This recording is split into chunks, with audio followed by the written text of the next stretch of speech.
ಈ ಶ್ರಾವಣ ಮಾಸದೊಳಗೆ ಎಲ್ಲಿ ನಡೆದ ಪ್ರವಚನ, ಅಧ್ಯಾತ್ಮದ ಚರಿತ್ರೆಗಳು, ಪುರಾಣ ಪ್ರವಚನಗಳು, ಭಜನಾ ಸಪ್ತಾಹ ಎಲ್ಲಿ ನಡೀತಾವ ಅಲ್ಲಿ ಹೋಗಿ ಸೇವಾ ಮಾಡಿದ್ರೆ ಶತಕೋಟಿ ಪುಣ್ಯ ಬರ್ತೈತೆ ಅಂತ. ಶತಕೋಟಿ ಪುಣ್ಯನ ಹೇಳೋದು. ಯಜ್ಞ ಮಾಡಿದ್ರೆ ಬರುವಷ್ಟು ಪುಣ್ಯ, ದಾನ ಮಾಡಿದ್ರೆ ಬರುವಷ್ಟು ಪುಣ್ಯ, ಅನೇಕ ನದಿಗಳಿಗೆ ಹೋಗಿ ಸ್ನಾನ ಮಾಡಿ ಬರುವಷ್ಟು ಪುಣ್ಯದಕ್ಕಿಂತ ಹೆಚ್ಚಿನ ಪುಣ್ಯ ಎಲ್ಲಿ ಬರ್ತೈತೆ ಅಂದ್ರೆ ಯಾವ ಕಾರ್ಯಕ್ರಮ ಒಳ್ಳೆದು ನಡೆದದ, ಎಲ್ಲಿ ಶರಣರ ಒಂದು ಚರಿತ್ರೆ ನಡೆದದ ಅಲ್ಲಿ ಹೋಗಿ ಕೇಳಿ, ಅಲ್ಲಿ ಹೋಗಿ ಸೇವಾ ಮಾಡಿದ್ರೆ ಆ ಮನುಷ್ಯನ ಕಷ್ಟ ನಷ್ಟಗಳು ದೂರ ಆಗ್ತಾವ, ಪಾಪಗಳು ದೂರ ಆಗ್ತಾವ, ಪುಣ್ಯ ಸುಟ್ಟು ಪೂಜೆ ಆಗ್ಬಿಡ್ತದ. ಉರಿ ಒಳಗ ಜ್ಯೋತಿ ಒಳಗ ಕರ್ಪೂರ ಕರಗಿ ಕಾಣಂಗ ಆದಂಗ ನಮ್ಮ ಪಾಪ ಎಲ್ಲ ಹೋಗ್ತೈತಿ ಅನ್ನುವಂಥ ವಿಚಾರ. ಅಂತ ಶ್ರಾವಣ ಮಾಸದ ಪರಂಪರೆ ಒಳಗೆ ಪವಿತ್ರವಾಗಿರುವಂತ ಬೆಳಗಾವಿ ಜಿಲ್ಲೆ ಹುಕ್ಕೇರಿ ತಾಲೂಕಿನೊಳಗೆ ಈ ಗೌಡವಾಡ ಅನ್ನುವಂತ ಪುಣ್ಯ ಕ್ಷೇತ್ರ ಇದು ಬರೀ ಗ್ರಾಮ ಅಲ್ಲ, ಬರೀ ಊರಲ್ಲ, ಇದು ಪುಣ್ಯ ಕ್ಷೇತ್ರ. ಯಾಕಂದ್ರೆ ಪರಮಾತ್ಮ ಎಲ್ಲಿರ್ತಾನ ಅಂತ ಕೇಳಿದ್ರೆ ಎಲ್ಲಿ ನದಿ ಹರಿತಾ ಇದೆ, ನದಿ ದಂಡಿ ಮೇಲೆ ಒಂದು ಈಶ್ವರ ದೇವಾಲಯ ಇರ್ತಕ್ಕಂತ ಈಶ್ವರ ದೇವಾಲಯದ ಮಗ್ಲ ಒಂದು ಪತ್ರಿ ಗಿಡನೋ ಇಲ್ಲ ಬನ್ನಿ ಗಿಡನೋ ಆರಿ ಗಿಡನೋ ಆಲದ ಮರ ಎಲ್ಲಿರ್ತದ ಅಲ್ಲಿ ಪರಮಾತ್ಮ ಇರ್ತಾನ ಅಂತ ಒಂದು ಚರಿತ್ರೆಯಲ್ಲಿ ಶಾಂತ ಬರ್ಕೊಂಡ್ಬರ್ತಾರೆ. ಇವತ್ತು ವಿಚಾರ ಮಾಡಿ ನಾವು ಓದಿದ್ದಲ್ಲ, ಆದ್ರೆ ವಿಚಾರ ಮಾಡಿಕೊಂಡೆ ನಾನು ಇಲ್ಲಿ ನದಿಯು ಹರಿತಾ ಇದೆ ಅಲ್ಲ, ಇದು ಸಿದ್ಧಿಗಪ್ಪನ ಮಠ ಅದ, ಇದು ಪತ್ರಿ ಗಿಡಗಳು ಅದಾವಂದ್ರ ಇದು ನಿಜವಾಗ ನಾನು ಬಯಸ್ಕೊಳ್ತೀನಿ. ಯಡಿಯೂರು ಇದು ಎರಡನೇ ಯಡಿಯೂರು ಅಂತ ತಿಳ್ಕೊಬೇಕು ನಾವು. ಅಂತ ಸಿದ್ಧಲಿಂಗೇಶ್ವರ ಮಠ ಸ್ಥಾಪನೆ ಮಾಡಿಕೊಂಡಿದ್ದಾರೆ.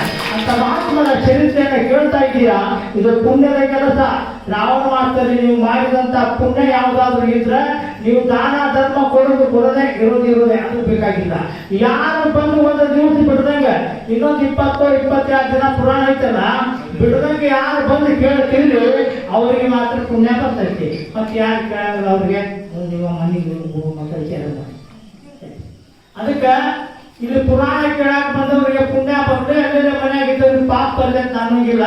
ಮನ್ಯಾಗ ಕೇಳಿದವ್ರಿಗೆ ಪುಣ್ಯ ಬರ್ಲಿ, ಇಲ್ಲಿ ಬಂದವ್ರಿಗೆ ಅವ್ರಿಗೆ ನೀವು ಕಮ್ಮಿ ಇದ್ರೆ ಜಾಸ್ತಿ ಇರ್ಲಿಲ್ಲ ಅಷ್ಟೇನಿಲ್ಲ. ಅದಕ್ಕೆ ನೀವೆಲ್ಲ ಬಂದು ಏನಪ್ಪ ಅಂದ್ರೆ ಇದು ಸಿಗಲಾರ್ದು ಹಣ ಕೊಟ್ಟರು ಕೂಡ ಖರೀದಿ ಮಾಡ್ಲಿಕ್ಕೆ ಆಗೋದಿಲ್ಲ ಅಂತ ಒಂದು ಕಾರ್ಯಕ್ರಮ ಯಶಸ್ವಿಯಾಗಿ ಈ ನಮ್ಮ ಗೌಡವಾಡ ಗ್ರಾಮದ ಹಿರಿಯರೆಲ್ಲ ಒಬ್ಬೊಬ್ಬರ ಹೆಸರು ಹೇಳ್ಕೊತ ಕುಂಬ್ರೋದಿಲ್ಲ, ಒಟ್ಟಾರೆ ಈ ಗ್ರಾಮದ ಸಮಸ್ತ ದೈವ ಶರಣರು, ಮಹಾಮಾತೆಯರು, ಪುರಾಣ ಸಮಿತಿಯ ಸದ್ಭಕ್ತರು, ಸೇವಾ ಮಂಡಳಿ ಇವರೆಲ್ಲರೂ ಕೂಡಿಕೊಂಡು ಬಹಳ ಖುಷಿಯಿಂದ ಮಾಡ್ತಾ ಇದ್ದೀರಿ ತಾಯಿ. ಇವತ್ತು ಬಂದವರು ನೀವು ನಾಳೆ ಬರೋದು ಬಿಡ್ತಾರೆ. ಇವತ್ತು ಬಂದವರು ನಾಳೆ ಬರೋದು ಬಿಟ್ರಿ ಅಂದ್ರೆ ಪುರಾಣಕ್ಕೆ ಮಂಡಳಿ ಕೈಕಾಲ ಹರಿಯಕ್ಕೆ ಶುರು ಮಾಡ್ತಾವ. ಯಾರು ದಾನ ಮಾಡಿದ್ರು ಕೈಕಾಲ ಹರಿಯೋದು ಬಂದಿಲ್ಲ. ನೆನಪಿಟ್ಕೊಡ್ರಿ, ಇದು ಸತ್ಯ ನಾ ಹೇಳೋ ಮಾತು. ಯಾಕಂದ್ರೆ ಬಂದ್ರೆ ಮೇವು ಇವತ್ತೇನು ಹಂಗೇನಿಲ್ಲ ಅಂತ ಇದ್ರೆ ದೂರ ಆಗ್ತಾವ ಅಂತ ಹೇಳೋದು. ನಿಮ್ಗೆ ಇಂಥ ಬಂದೆ ಅಂತ ಹೇಳಂಗಿಲ್ಲ. ಹಂಗಿದ್ದು ಇವ್ರು ಬಂದು ಕೇಳ್ರಿ, ದೂರ ಆಗ್ತಾವ. ಪ್ರಸಾದದ ಮಹತ್ವ ಅದು ಬಹಳ ಮತ್ತೆ ನಾ ಹೇಳೋದ ಸಮಯ ಆಗಿದೆ. ಅದಕ್ಕೆ ಇವತ್ತು ನಾವು ನೋಡಿ ಮಾಧ್ಯಮದವರು ನಮ್ಮ ವಕೀಲರವ್ರಿಗೆ ಬೇಕಾಗಿರ್ತಕ್ಕಂಥವ್ರು ಅವ್ರಿಗೆ ಬಂದು ಏನಿದ್ರು ಅವ್ರು ಬಂದು ಸ್ವಲ್ಪ ನಿಮ್ಮ ಗೌರವಾದದ್ದು ಎಲ್ಲ ಕಡೆ ಹೋಗ್ಬೇಕಲ್ಲ. ಪುರಾಣ ಅತ್ಯಾಗ ಇದ್ದು ಕೆಲವು ದೂರ ಪುರಾಣ ಇಲ್ಲ, ದೊಡ್ಡ ಶ್ರೀಮಂತರು ಅದಾವ. ಮತ್ತೆ ಇದನ್ನು ಕಮ್ಮಿ ಐತಿ ಅಂದ್ರೆ ಇದಂತ ಶ್ರೀಮಂತ ಮತ್ತೆ ಓದಾಕಿಲ್ಲ ಅಂತೈತಿ. ಆದ್ರೂ 10 ರೂಪಾಯಿ ಆಗಿ ಮಾಡ್ಬಿಡ್ತೀವಿ. ಇಲ್ಲಿ ಸಂತೋಷ, ನೀವು ಕೊಟ್ಟರು ಶ್ರೀಮಂತರಾಗಿ ಕೊಡೋದು ಶ್ರೀಮಂತ ಆಗಲಿ ಅಂತ ಹೇಳ್ತಾ ಶ್ರಾವಣ ಮಾಸದ ಪ್ರಯುಕ್ತವಾಗಿ ನಡೆದಿರುವಂತ ಇವತ್ತು 6ನೇ ದಿವಸದ ಕಾರ್ಯಕ್ರಮ.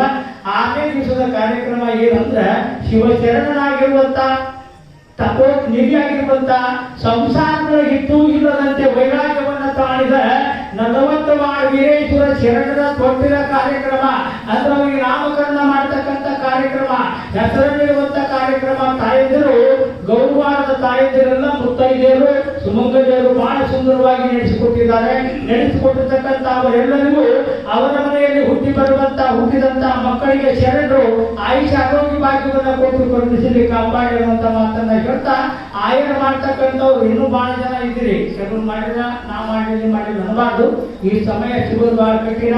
ಧರ್ಮದ ತೊಟ್ಟಿಲ್ಲ ಸ್ವಪ್ನ ಅಂದ್ರೆ ನಾನು ಹೇಳ್ತೀನಿ ಅಂತಕ್ಕಂಥದ್ದು ಹೇಳ್ತಿ, ನೀವೆಲ್ಲ ಕೊಡ್ಬೇಕು ಅಂತಕ್ಕಂಥದ್ದು ಹೇಳ್ತಾ ಇವತ್ತು ಅಲ್ಲಿಂದ ಇಲ್ಲಿಗೆ ನಮ್ಮ ಮಾಧ್ಯಮದ ಆಪ್ತರಾಗಿರ್ತಕ್ಕಂಥವ್ರು ಬಂದು ಈ ಕಾರ್ಯಕ್ರಮವನ್ನ ಗೌರವಾಡ ಗ್ರಾಮ ನಮ್ಮದೇ ಅಂತಕ್ಕಂಥ ಭಾವದಿಂದ ಬೇರೆ ಕಡೆ ತೋರಿಸಿರ್ತಕ್ಕಂಥ ಅವರಿಗೆ ಕೂಡ ಯಡಿಯೂರು ಸಿದ್ಧಲಿಂಗೇಶ್ವರ ವೀರೇಶ್ವರ ಆಯುಷರಿಗೆ ಭಾಗ್ಯವನ್ನು ಕೊಡಲಿ, ಅವರ ಕಾರ್ಯಕ್ರಮ ಉತ್ತಮವಾಗಿ ಯಶಸ್ವಿ ನಡೀಲಿ ಅಂತಕ್ಕಂಥದ್ದನ್ನು ಹೇಳಿ ಇವತ್ತಿನ ಪುರಾಣಕ್ಕೆ ಮಹಾಮಂಗಳವನ್ನು ಪೂರ್ವದಲ್ಲಿ